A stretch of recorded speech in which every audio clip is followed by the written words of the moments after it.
नौकर भीमा चुपके से राजकुमारी के कमरे में दाखिल होता है। विचारों में खोई राजकुमारी की नजर जब नौकर के ऊपर पड़ती है तो वो भड़क कर गुस्से में चिल्लाने ही वाली थी कि नौकर भीमा बोल पड़ता है, माफ कीजिएगा राजकुमारी जी, जो ऐसे अचानक बिना इजाजत के आपके कक्ष में चला आया, पर बात ही कुछ ऐसी थी कि मुझे ऐसे आना पड़ा। भीमा की बात सुन राजकुमारी थोड़ी शांत हुई और बोली, बताइए काका, ऐसी क्या बात है जो आप इस तरह मेरे कक्ष में आए। तब नौकर भीमा राजकुमारी तारा के आगे राजा के सुबह महात्मा जी से मिलने वाली बात से लेकर उनके दिए झूठे संदेश को लेकर प्रतापगढ़ जाने तक की पूरी घटना विस्तार पूर्वक कह सुनाता है और कहता है, माफ कीजिएगा राजकुमारी जी, छोटा मुंह बड़ी बात, पर जो पिता अपनी बेटी को उसके गौने के समय उसकी ससुराल न भेजकर वहां उसकी मृत्यु का झूठा संदेश भिजवाता है, उसके मन में कुछ तो बहुत ही घिनौना षड्यंत्र चल रहा है। नौकर भीमा की सारी बात सुन राजकुमारी तारा के पैरों नीचे से जमीन खिसक जाती है। आगे नौकर भीमा कहता है, बेटी, नादान उम्र में ही आपकी स्वर्गीय माता जी के साथ मैं यहाँ विलासनगर में आ गया था। तब से मैं हमेशा उनके प्रति पूरा वफादार रहा हूँ। जब आप छोटी बच्ची थी तब मैंने आपको अपनी गोद में खिलाया है, इसलिए जब मुझे ये सब पता चला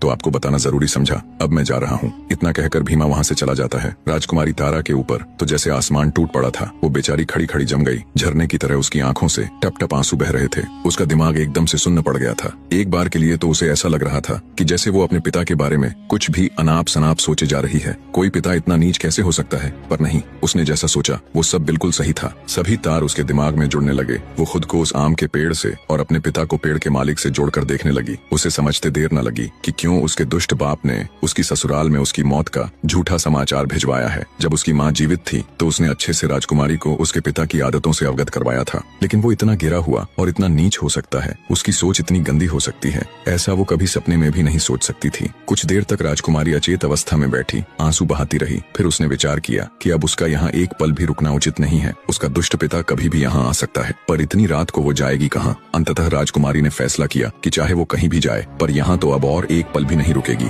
बड़ी हिम्मत करके राजकुमारी ने खुद को संभाला। उसने कुछ वस्त्र और कीमती जेवरात अपने साथ लिए और बिल्कुल साधारण से वस्त्र पहनकर जब वो महल के द्वार पर पहुंची तो वहाँ मौजूद पहरेदार उसे रोक लेते हैं। कौन हो तुम और अंदर क्या कर रही थी? आज तो महाराज ने सबकी छुट्टी कर रखी थी ना। पहरेदारों की बात सुन राजकुमारी तारावती ठिठक कर रुक जाती है। बने रहे।